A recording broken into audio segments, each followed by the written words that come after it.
வணக்கம் தினமலர் நேயர்களே, உரைகள் நிகழ்ச்சிக்கு உங்களை வரவேற்கின்றோம். இன்றைய தலைப்பு வெறும் கையுடன் திரும்பினாரா அமித்ஷா.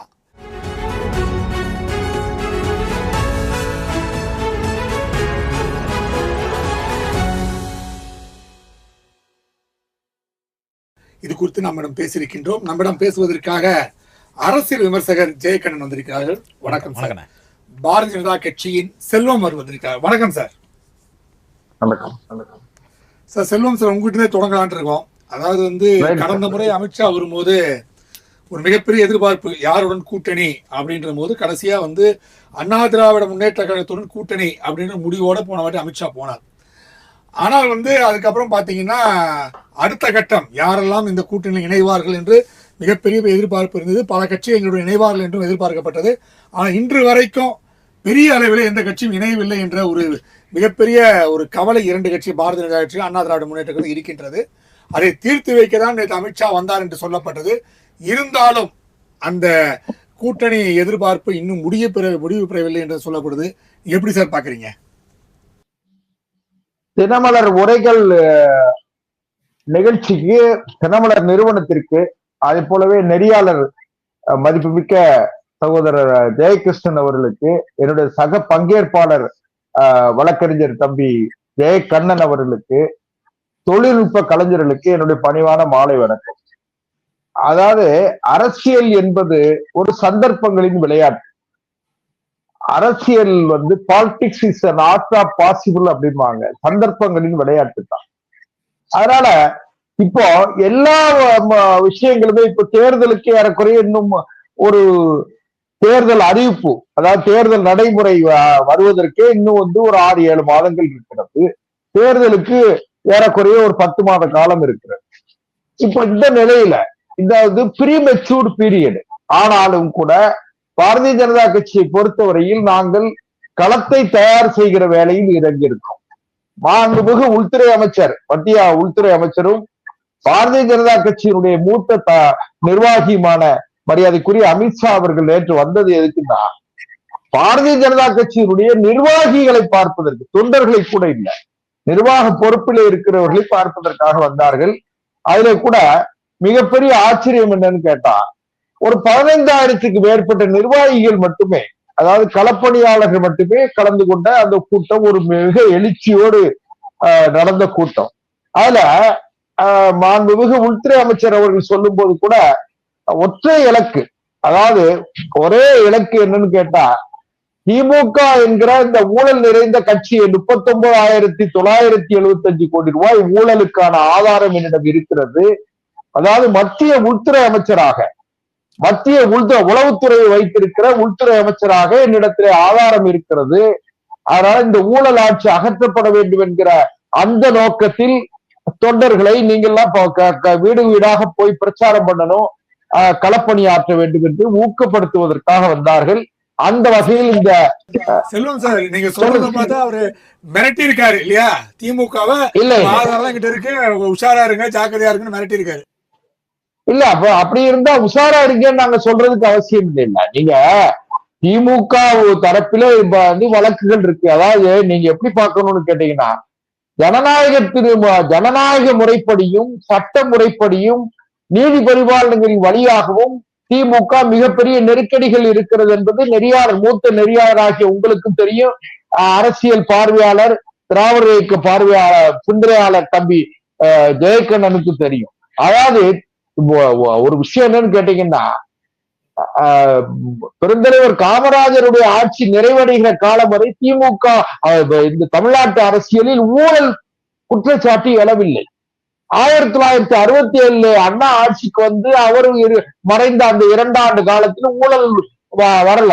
ஆனால் 1969 கலைஞர் ஆட்சிக்கு வந்த பிறகு அது தொடர்ந்து பாத்தீங்கன்னா பல்வேறு சர்ச்சைகள், சிக்கல்கள், சர்க்காரியா கமிஷன் ஊழல் எல்லாம் வந்தது. சென்னை மாநகராட்சியில கூட உங்களுக்கு தெரியும் மஸ்டர் ரோல் ஊழல் எல்லாம் வந்தது. ஆக ஊழல் ஒழிக்கப்பட வேண்டும் என்கிற ஒற்றை நோக்கத்தோடு இன்றைக்கு மக்கள் மக்கள்கிட்ட சார் இப்போ பெரிய விஷயம் எல்லாம் ஒண்ணும் கிடையாது, அந்த கட்சிக்காரன் அவருக்கு போட்டுருவான், இந்த கட்சிக்காரன் இவருக்கு போட்டுருவாங்கிறது எல்லாம் கிடையாது. இப்போ மக்கள் என்ன நினைக்கிறாங்கன்னா, சார் ஊழல் இல்லாத எதிர்கால சமுதாயத்தை அரித்து கொண்டிருக்கிற ஊழல் என்கிற புற்றுநோய் அகற்றப்பட வேண்டும். அது எந்த கட்சியா இருக்கட்டும். ஊழல் இல்லாத ஒரு நேர்மையான நிர்வாகத்தை தரக்கூடிய ஒரு ஆட்சி அமையணும்னு சொல்லி மக்கள், சாதாரண வெகுஜன மக்கள் எதிர்பார்த்தாங்க. இன்னும் ஒண்ணு கேட்டீங்கன்னா, ஒரு 20 ஆண்டு காலத்திற்கு முன்பு இருந்த நிலை இல்ல. இன்றைக்கு ஊடகம், சமூக ஊடகங்கள் ஒவ்வொரு வீடுகளிலும் ஆக்கிரமித்திருக்கிறது. சமூக ஊடகத்தின் மூலம் ஒவ்வொரு வீடும் விழிப்புணர்ச்சி அடைந்திருக்கிறது. ஒவ்வொரு வாக்காளரிடத்திலும் ஒரு தெளிவு இருக்கிறது. நீங்க அதை மறுக்க முடியாது. இன்றைக்கு இருக்கிற இளைஞர்கள் மத்தியில மிகப்பெரிய அளவில ஊழல் ஊழல் ஊழல் 10 லட்சம் வேணும், 20 லட்சம் வேணும், 30 லட்சம் வேணும். ஒரு தலையாரி வேலைக்கு 12 லட்சம் ரூபாய் கொடுக்க வேண்டியது இருக்கு. ஒரு தலையாரி கிராமத்திலே இருக்கிற கடைநிலை ஊழியர் அந்த ஊழியர் பொறுப்பிற்கு கூட 12 லட்சம் ரூபாய் கொடுத்து அது வேலைக்கு வர வேண்டியது இருக்கு. காரணம் என்னன்னு கேட்டீங்கன்னா, இந்த சமூக கட்டமைப்பு காலனா காசுனாலும் கவர்மெண்ட் காசா இருக்கணும்னு சொல்லுவாங்க கிராமத்துல. அப்படிப்பட்ட மனநிலை சமூக அமைப்பிலே கட்டமைப்பு இருக்கிற காரணத்தால எப்படியாவது ஒரு அரசு வேலைக்கு போயிடணும் அப்படிங்கிற மனநிலை இருக்கிறதுனால இந்த 12 லட்சம் 15 லட்சம் 20 லட்சம் ஒரு டிரான்ஸ்பருக்கு இவ்வளவு. பதிவுத்துறையை பொறுத்த வரைக்கும் சென்னையில இருந்து கன்னியாகுமரிக்கு டிரான்ஸ்பர் பண்ண வேண்டியது, கன்னியாகுமரியில இருந்து சென்னைக்கு மறுபடியும் சென்னைக்கு பக்கத்துல ஒரு இடத்துக்கு வர்றதுக்கு அதுக்கு ஒரு ஊழல்.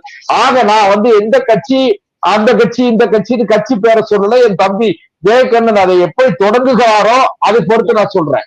ஆனா நாங்க வந்தது கூட்டணிக்காக. மாண்புமிகு உள்துறை அமைச்சர், பாரதிய ஜனதா கட்சியினுடைய மூத்த தலைவர் திரு அமித்ஷா அவர்கள் கூட்டணிகளை கட்டமைக்க வரல, திமுக ஊழலை அம்பலப்படுத்துவதற்காக. அதே நேரத்தில் திமுக ஊழலை அம்பலப்படுத்தி அந்த ஆட்சியை அகற்றுவதற்கு பாரதிய ஜனதா கட்சியை தயார்படுத்துவதற்கு தேசிய ஜனநாயக கூட்டணி அரசு அமைப்பதற்கு தான் இங்க வந்தாங்களே தவிர எந்த கட்சியும் வரல. எங்களுக்கு தோல்வின்னு நீங்க நினைக்க வேண்டாம். அது தொடர்ந்து பேசுவோம். எந்த கட்சியும் வரலான்னு தொடர்ந்து பேசுவோம். சார், இப்போ பாத்தீங்கன்னா இவளை எதிர்பார்த்தது பாமக தேமுதிக. ஆனால் பாமகவை போனீங்கன்னா உங்களை காலி பண்ணுவார் அப்படின்னு ஆர்எஸ் பாரதி சொல்லியிருக்காரு. அதிமுகவையும் பாமகவும் என்ன சொல்றாருன்னா, இவர்கள் மற்ற மாநிலங்களில் இது மாதிரி தான் ஆட்சிகளை செய்து கொண்டு கூட இருந்த கட்சிகளை கவலை செய்து விட்டார்கள், அதே மாதிரி உங்களையும் செஞ்சிருவாங்க, ஜாக்கிரதை அப்படின்ற மாதிரி பாமகவும் அதிமுகவுக்கும் ஆர்எஸ் பாரதி ஒரு எச்சரிக்கை விடுத்திருக்காரு. நீங்கள் எப்படி பார்க்குறீங்க சார்? அண்ணன் சில செய்திகளை சொன்னார் இல்லையா, பாரதிய ஜனதா கட்சியினுடைய அவர்கள் நேரடியாக ஒரு கூட்டணி அமைப்பதற்கான ஒரு முகாந்திரத்தை ஒரு தேசிய கட்சியாக அவர்கள் எடுக்கிற நடவடிக்கையில் ஒரு பக்கம். இங்கு ஏற்கனவே வந்தபோது திரு அமித்ஷா அவர்கள் சொல்லபோது கூட்டணி ஆட்சி என்று சொன்னபோது அந்த இடத்திலே அங்கு இருந்த திரு எடப்பாடியார் அவர்கள் எந்த விதமான பதிலையும் சொல்லலை.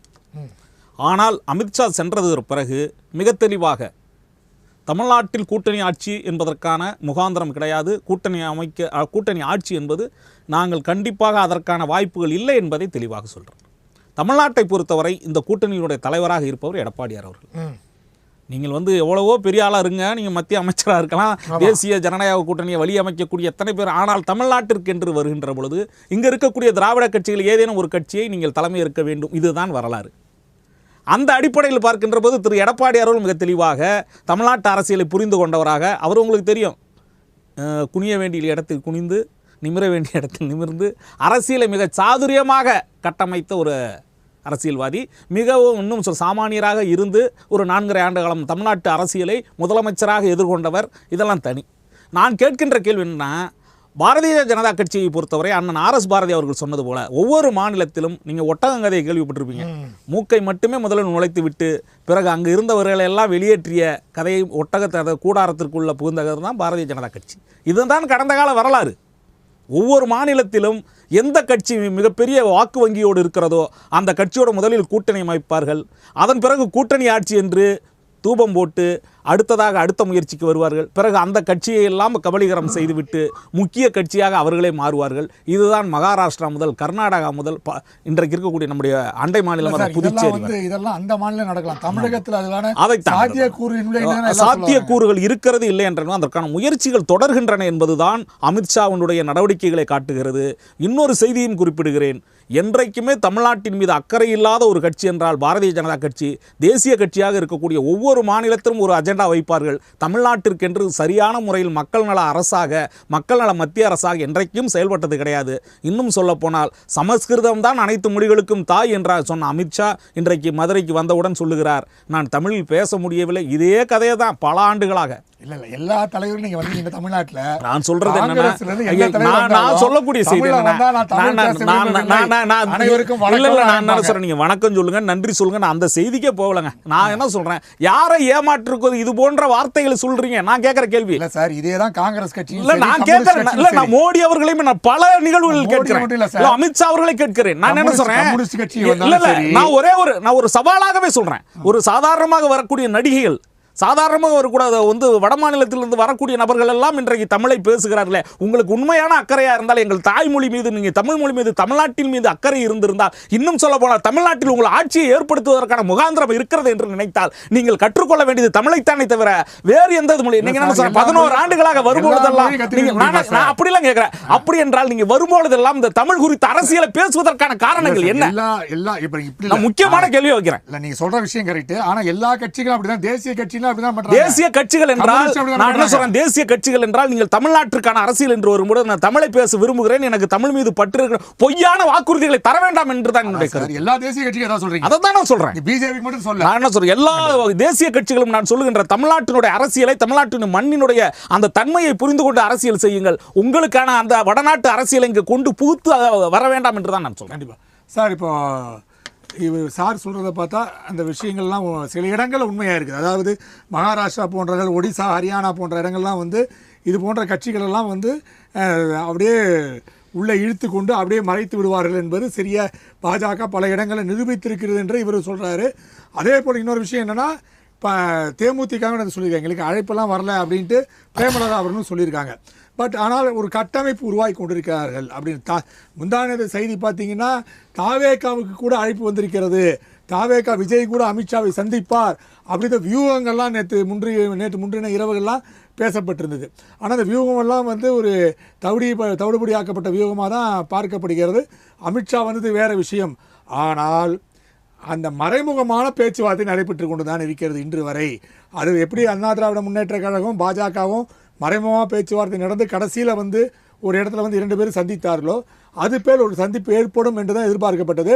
ஆனால் ராம்தாஸ் நேற்று சரியான முறையில், டாக்டர் ராம்தாஸ் சரியான முறையில் பிடிகொடுக்காமல் பேசினார். அதனால தான் அந்த பேச்சுவார்த்தை முற்றுப்பெறவில்லை என்று சொல்லப்படுது. எப்படி சார் பார்க்குறீங்க? ஜெயகிருஷ்ணன் சார், நீங்க உங்களுக்கு தெரியாது இல்ல, அரசியல்ல வந்து சார் 1991, 96ஆம் ஆண்டு அம்மையார் புரட்சி தலைவி அவர்கள் ஆட்சி அதிகாரத்தில் இருந்தாங்க. அந்த காலத்துல மரியாதைக்குரிய சுப்பிரமணிய சாமி அவர்களுக்கும் அம்மையார் ஜெயலலிதா அவர்களுக்கும் மிகுந்த கடுமையான முரண்பாடுகள்லாம் வந்து மிகப்பெரிய சர்ச்சைகள்லாம் வந்துச்சு. ஆனா கேளுங்க சார், அதுக்கு பிறகு 98ஆம் ஆண்டு அதே சுப்பிரமணிய சாமியை மதுரையில நாடாளுமன்ற தேர்தலில் நிற்க வைத்து வெற்றி பெற வைத்தார்கள். அவர் அதுக்கு பிறகு வெற்றி பெற்று நாடாளுமன்றத்துக்கு போனாரு. அப்போ உங்களுக்கு தெரியும், ஒரே நாள் இரவு நேர் எதிர் துருவத்தில் இருந்த அம்மையார் ஜெயலலிதா அவர்களும் அம்மையார் சோனியா காந்தி அவர்களும் பார்க் ஷெரட்டன் ஹோட்டல்ல தங்கி ஒரு நாள் இரவுல என்னென்னவோ நடந்துச்சு. அது உங்களுக்கு தெரியும். ஒரு நாள் இரவு என்பது ஒரு நீண்ட தூரம் அரசியல். அதுவும் வந்து கேட்டீங்கன்னா ராத்திரி 12 மணிக்கு தொடங்கி காலை 4 மணிக்குள்ள செய்திகள்லாம் மாறி போயிடும். அதனால நான் என்ன சொல்றேன்னு கேட்டீங்கன்னா, அரசியல்ல ஒரு கட்சி எந்த கட்சியாக இருக்கு, அந்த கட்சி தன்னை வளர்த்து கொள்ள, தன்னுடைய ஆட்சியை இல்லாத இடத்தில் ஆட்சியை நிறுவுவதற்கு, இருக்கிற இடத்தில் ஆட்சியை நிலைப்படுத்துவதற்கு இதுதான் அந்த கட்சியுடைய அஜெண்டாவா இருக்கும். அதுல மாற்று கருத்து இல்லை. இப்ப நீங்க வந்து மகாராஷ்டிரால வந்து நடந்து முடிந்த நாடாளுமன்ற தேர்தல்ல பாரதிய ஜனதா கட்சி குறைவான இடங்களில் வெற்றி பெற்றது நாடாளுமன்ற உறுப்பினர்கள். ஆனால் சட்டமன்ற தேர்தல்ல அங்க மதிக்க தகுந்த, இன்னும் சொல்ல போனீங்கன்னா பெரும்பான்மைக்கு ஒரு 4-5 இடங்கள் குறைவு என்கிற அளவிற்கு அங்க வெற்றி கிடைச்சிச்சு. அதே போல டெல்லியில பாத்தீங்கன்னா, டெல்லியில நாடாளுமன்ற தேர்தலில் வெற்றி பெற்றோம். சட்டமன்ற தேர்தல்ல அரவிந்த் கெஜ்ரிவால் மிகப்பெரிய பிம்பமாக பார்க்கப்பட்ட அரவிந்த் கெஜ்ரிவால் ஊழல் வழக்கில சம்பந்தப்பட்ட காரணத்தால் அவர் வீட்டுக்கு அனுப்பப்பட்டார். அவரே தோற்று போயிட்டார். அந்த கட்சியினுடைய தலைவரே தோற்று போனார். அதனால அரசியல்ல நீங்க இதெல்லாம் பார்க்கணும். ஒண்ணு. 2வது, மதிப்பு மிக்க ஐயா பாட்டாளி மக்கள் கட்சியினுடைய தலைவர் ஐயா ராமதாஸ் அவர்கள் வந்து இதுவரை நான் பாரதிய ஜனதா கட்சி கூட்டணியில் இல்லைன்னு எந்த இடத்துலயும் சொல்லல. ஒண்ணு. அதே போலவே மரியாதைக்குரிய அண்ணா திராவிட முன்னேற்ற கழகத்தின் பொதுச் செயலாளர் மரியாதைக்குரிய எடப்பாடி பழனிசாமி அவர்களும் இதுவரையும் நாங்க பாரதிய ஜனதா கூட்டணியில இல்ல, தேசிய ஜனநாயக கூட்டணியில இல்லைன்னு அவரு சொல்லல. நான் என்ன கேட்கிறேன், தேமுதிகவை நாங்கள் வெளிப்படையாக அழைக்கவும் இல்லை, அவங்க எங்கிட்ட பேசவும் இல்லை. இதுவரைக்கும் எங்கிட்ட அவங்க அதிமுக கூட்டணியில கடந்த காலத்துல இருந்தாங்க. அது வேற. அதுக்கான காலங்களும் நேரங்களும் அவசியமும் அவசரமும் ஏற்படும் போது நடக்கும். நான் இன்னொன்னு என்ன நினைக்கிறேன்னு கேட்டீங்கன்னா சார், இப்போ எங்க மரியாதைக்குரிய உள்துறை அமைச்சர் அமித்ஷா அவர்கள் வேற எந்த கூட்டணி கட்சி தலைவரையால் சந்தித்து விட்டு இந்த தலைவரை சந்திக்கலன்னு சொல்லுங்க, நீங்க அதுல நியாயம் இருக்கு.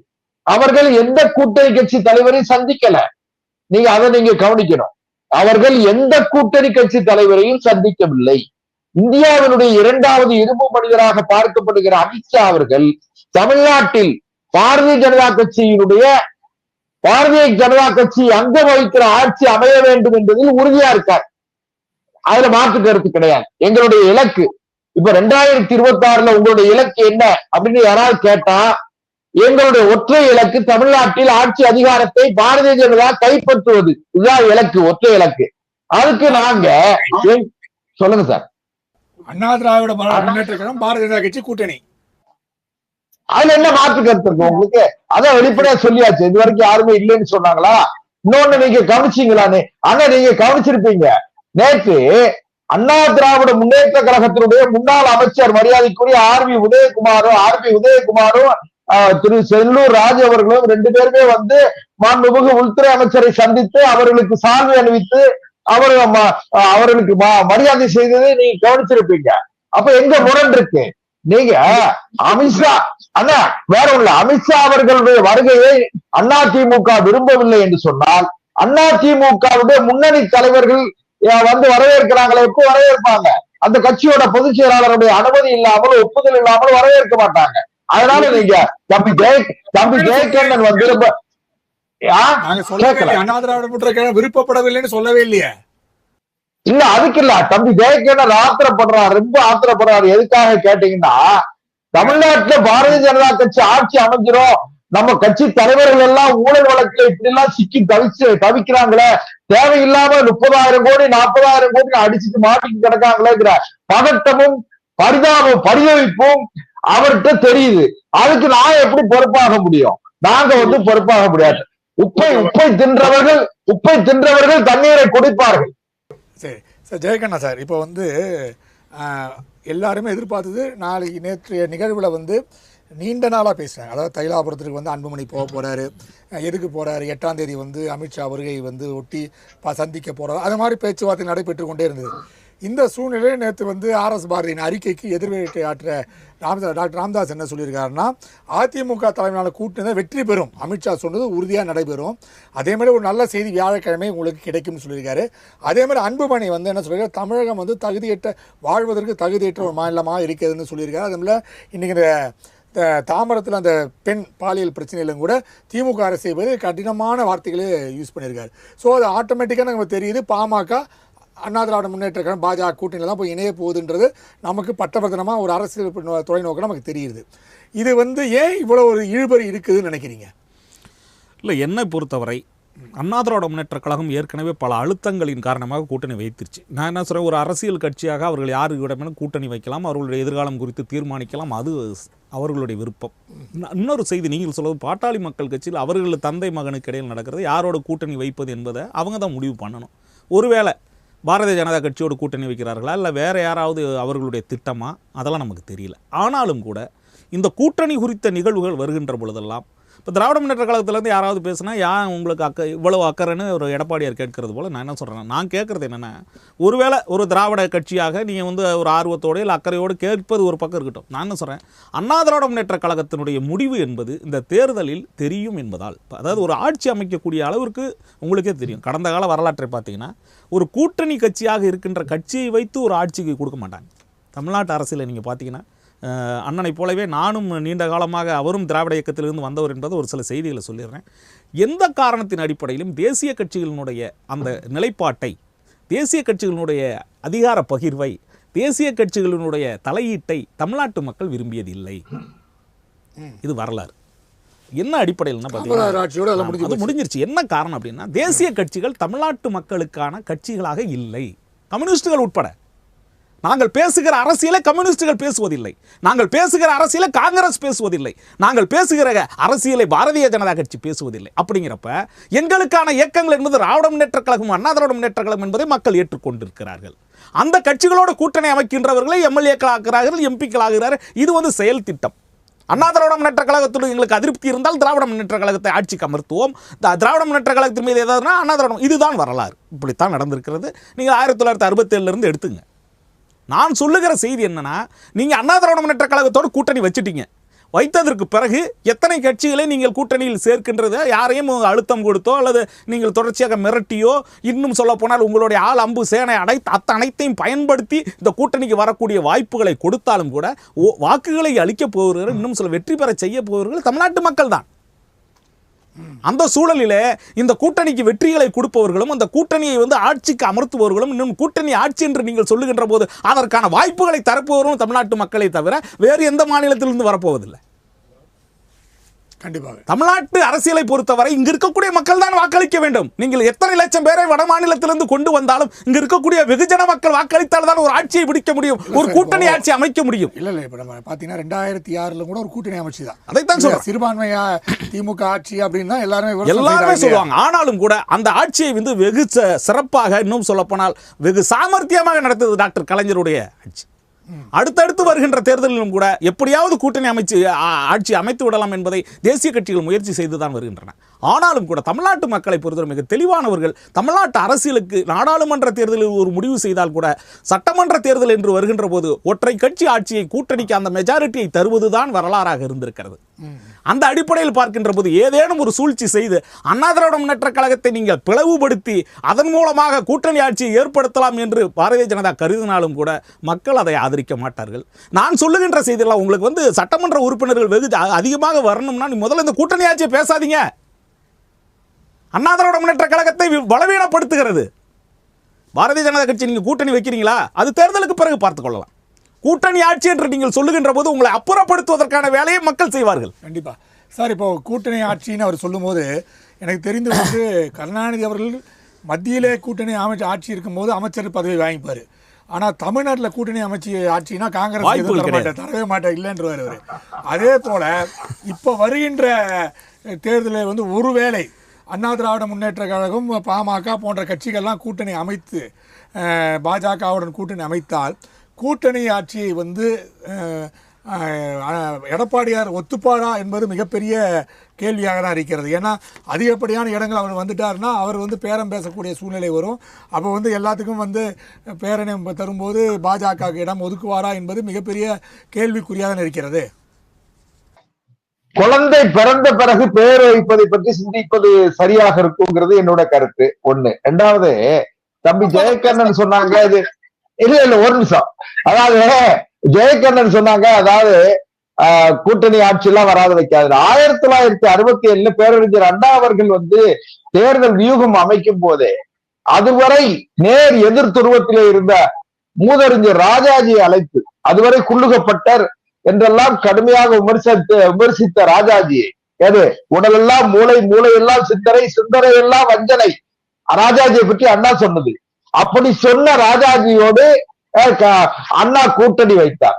காகிதம் இல்லத்தவர்களோடு கூட்டணி வைத்தார். பொது உடைமை இயக்கங்களோடு கூட்டணி, பொது உடைமை இயக்கங்களில் ஒரு இயக்கத்தோடு கூட்டணி வைத்து இப்படி எல்லாம் யார் இன்னும் சொல்ல போனா மாப்போசியோட கூட்டணி வச்சிருந்தாரு. சீப்பா ஆயத்தனாரோட கூட்டணி, இப்படி எல்லாம் வச்சுதான் ஆட்சிக்கு வந்தாங்க. இன்னொரு செய்தி என்னன்னா, 1967 இருந்து இதுவரை திமுக ஆட்சி அதிகாரத்திற்கு வந்த காலத்தில் எல்லாம் கூட்டணி இல்லாமல் தனித்து நின்று வந்ததாக இல்லை.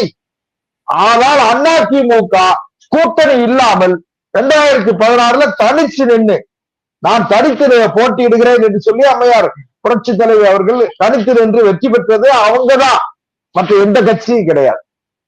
என்னுடைய அரசியல் சிற்றறிவுக்கு தெரிந்தவரை. அதனால இன்னொன்னு, 2006 நீங்களே சொன்னீங்க, மிகப்பெரிய அளவுல மத்தியில ஆட்சியில் இருக்கும்போது, ஆட்சி அதிகாரத்துல பங்கெடுத்திருக்கும் போது கூட அன்றைக்கு காங்கிரஸ் கட்சியிட இருந்த எண்ணிக்கை, அம்மா ஐயா ராமதாஸ் அவர்கிட்ட 18 எம்எல்ஏக்கள் இருந்தாங்கன்னு எனக்கு நினைவு. ஆனா அதுல என்ன கஷ்டம்னு கேட்டீங்கன்னா, காங்கிரஸையும் பாட்டாளி மக்கள் கட்சியையும் இரண்டையும் இரு துருவத்தில வைத்துக் கொண்டு இரண்டு பேரையும் கலைஞரை நோக்கி அவர் திருப்பி வைத்துக் கொண்டு கலைஞரை மையமாக வைத்து அந்த இரண்டு கட்சிகளையும் வழிநடத்திய காரணத்தால் அது கலைஞருக்கே உரிய ராஜதந்திரம், கலைஞருக்கே உரிய அசாமர்த்தியம். அதனால அது நடந்ததே தவிர எல்லா காலத்திலும் அது சாத்தியப்படும் நினைக்காதீங்க. ஒண்ணு. ரெண்டாவது, இவங்க பெரிய பெரிய மிகப்பெரிய ஆளுமை, அது ஆட்சி அதிகாரத்துக்கு நாங்க திராவிட இயக்கத்தை தவிர இன்னொரு கட்சி வர முடியாது அப்படின்லாம் சொல்றாரு. நான் இன்னொன்னே ஒண்ணு சொல்றேன். 2011 அம்மையார், புரட்சி தலைவர் அம்மையார் அவர்கள் தேமுதிக தலைவர் விஜயகாந்த் அவர்களோடு சேர்ந்து கூட்டணி வைத்து தேர்தலை சந்தித்த பொழுது திமுக வெறும் 22 இடம், அன்னைக்கு தேமுதிக 29 இடத்துல ஜெயிச்சது. எதிர்கட்சியா கூட கிடையாது. நேரத்துக்கு நேரம் அரசியல் தட்பவெப்ப நிலைகள் மாறும். ஒண்ணு, நான் என்ன சொல்றேன், நாடாளுமன்ற தேர்தலும் சட்டமன்ற தேர்தலும் மகாராஷ்டிரால ஒரு 3-4 மாத இடைவெளியில வந்துச்சு. ஆனால் தேர்தல் முடிவு மாறலையா? அதனால அதே நாடாளுமன்ற தேர்தலில் இருந்த கூட்டணி தான் சட்டமன்ற தேர்தலில் இருந்தது. இந்தியா கூட்டணி தான் எதிர்வரிசையில் இருந்தது. அதனால நீங்க அப்படி நினைக்காதீங்க. என்னோட தாழ்வு, என்னோட மிக ஒரு 40-45 ஆண்டு காலம் தேர்தலில் பங்கெடுக்கிறவன் என்கிற முறையிலே, பார்வையாளர் பங்கெடுக்கிறவர் என்கிற முறையில நான் சொல்றேன், இந்த தேர்தல் அமைய போகிற தேர்தல் 2026 சட்டமன்ற தேர்தல் மிகவும் வித்தியாசமா இருக்கும். ஏன்னு கேட்டா, அந்த கட்சி அப்படியே வந்துடும், இந்த கட்சி இப்படியே வந்துடும், இந்த கட்சி இப்படியே வந்துடும், இந்த கூட்டணி இப்படியே வந்துடும் நினைக்காதீங்க. சீக்கிரம் சொல்லி முடிச்சிட்டீங்கன்னா ஜெயகண்ணன் கருத்து சொல்லலாம். அதான், திமுக ஆட்சி அகற்றப்படும் என்பதில் எந்த மாற்று கருத்து இல்ல. அதே நேரத்துல அண்ணா திராவிட முன்னேற்ற கழகத்தின் தலைமையில் யார் யார் சேர்வார்கள் என்பதற்கான கால அவகாசம் இன்னும் இருக்கிறது.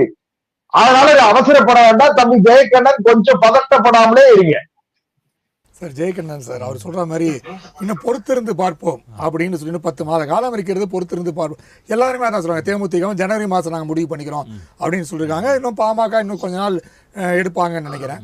ஸோ அமித்ஷா அவர்களோட பயணம் இருந்ததா இருந்தாலும் அண்டர் கிரவுண்டில் பேச்சுவார்த்தைகள் நடந்து கொண்டு தான் இருக்கும். அது வெளியே தெரியாது என்று சொல்லப்பட்டிருக்கிறது. ஸோ நீங்கள் எப்படி சார் இந்த நிகழ்வுகளை பார்க்குறீங்க? இல்லை, என்னை பொறுத்தவரை இந்த நிகழ்வுகள்ங்கிறது இன்னும், அதாவது ஒருவேளை தேர்தல் நடைபெற்று அந்த தேர்தல் முடிவுகள் அடுத்த ஓராண்டுக்குள் நீங்கள் சொல்ல இது போல் நம்ம ஒரு விவாதத்தில் கூட பேசக்கூடிய வாய்ப்புகள் இருக்கலாம். அதாவது அப்பொழுதும் கூட நான் சொல்லுகிறேன், அண்ணனைப் போலவே நானும் என்னுடைய வயதிற்கு ஒரு 35 ஆண்டுகளும் இந்த அரசியலை உற்று நோக்குகிறேன். என்னுடைய பள்ளி பருவத்திலிருந்து நான் அரசியலில் இருக்கின்ற காரணத்தால் நானும் சொல்லுகிற செய்தி என்னென்னா, திராவிட முன்னேற்ற கழகம் அண்ணன் சொன்ன மாதிரி அதை விட ரொம்ப கீழே கூட போயிருக்கு. 1 தொகுதி 2 தொகுதி ஜெயிச்ச காலம்லாம் உண்டு. ராஜீவ்காந்தி அவர்கள் இறந்தபோது 1991ஆம் ஆண்டு கலைஞர் அவர்களும் பரிதி இளமொழுதி அவர்களும் வென்றதாக வரலாறு உண்டு. அதன் பிறகு கலைஞர் அவர்கள் ராஜினாமா செய்தார். அப்படிலாம் ஒவ்வொரு பார்த்தீங்கன்னா, இன்னும் சொல்லப்போனால் அண்ணா திராவிட முன்னேற்ற கழகம் அதே போல் 1996 வெறும் 4 தொகுதியில் வென்றதாக வரலாறு. இப்படி திராவிட முன்னேற்ற கழகம் அண்ணா திராவிட முன்னேற்ற மிக மிக சொற்ப தொகுதிகளை வென்றதாக கடந்த கால வரலாறு உண்டு. எதிர்க்கட்சிகளாக இல்லை, அதாவது திராவிட முன்னேற்ற கழகம் எதிர்க்கட்சியாக இல்லாத சூழ்நிலையும் கூட இருந்தது 2010. ஆனாலும் கூட 2016 மீட்டுருவாக்கம் செய்து ஏராளத்தில் 90 தொகுதிகளை வெல்லக்கூடிய வாய்ப்புகளும் இருந்தது. அதே போல அண்ணா திராவிட முன்னேற்ற கழகம் ஒவ்வொரு முறையும் தோல்வி அடையும் பொழுது குறைந்தது ஒரு 60-65 தொகுதிகளை வெற்றி பெறக்கூடிய வகையில் ஒரு சில காலத்தை தவிர, அதையும் தாண்டி எம்ஜிஆர் காலத்திற்கு போனீங்கன்னு பார்த்தீங்கன்னா, தொடர்ச்சியாக அவர் சட்டமன்ற தேர்தல் வெற்றி பெற்ற காலத்திலும் கூட கலைஞர் அவர்கள் தான் எதிர்க்கட்சி தலைவராக இருந்தார். இதுதான் வரலாறு. அப்படி பார்க்கின்ற போது திராவிட முன்னேற்ற கழகம், அண்ணா திராவிட முன்னேற்ற கழகம் தங்களுடைய களத்தை இழந்த போதும் அரசியலில் அவர்களுடைய எதிர்காலத்தை இழந்தது அல்ல அப்படிங்கிறத ஒரு செய்தியாக சொல்லிக்கொண்டு, பாரதிய ஜனதா கட்சி ஒருவேளை இந்த அழுத்தத்தோடு அவர்கள் கூட்டணி ஆட்சியை மீண்டும் மீண்டும் உருவாக்க நினைத்தால், சட்டமன்ற தேர்தல் பாரதிய ஜனதா கட்சி போட்டியிடுகின்ற தொகுதிகளில் மட்டும் தோல்வி அடையக்கூடிய வாய்ப்புகள் உண்டு. கண்டிப்பாக. நேர்களே, இன்றைய உரைகள் தலைப்பு மதுரை வந்த அமித்ஷா வெறுங்கொலையில் கையுடன் திரும்பினாரா என்பதை பற்றி நாம் விவாதத்தில் எடுத்துக்கொண்டோம். கண்டிப்பாக இதில் பாஜக வெற்றி பெறும் என்ற செல்வம் அவர்களும் ஜெயகண்ணன் அவர்கள் கண்டிப்பாக இதற்கான பதில் நம்ம தேர்தல் நேரத்தில் தெரிய வரும் என்று சொல்லியிருக்கிறார்கள். தங்கள் 2 பேரும் தங்கள் கருத்துக்களை பதிவு செய்திருக்கிறார். ஜெயகண்ணன் அவர்கள் நன்றியை தெரிவித்துக் கொள்வோம். அதேபோல் செல்வம் அவர்களுக்கு நன்றியை தெரிவித்துக் கொள்வோம். மீண்டும் அடுத்த நிகழ்ச்சியில் சந்திப்போம். அதுவரை நன்றி, வணக்கம்.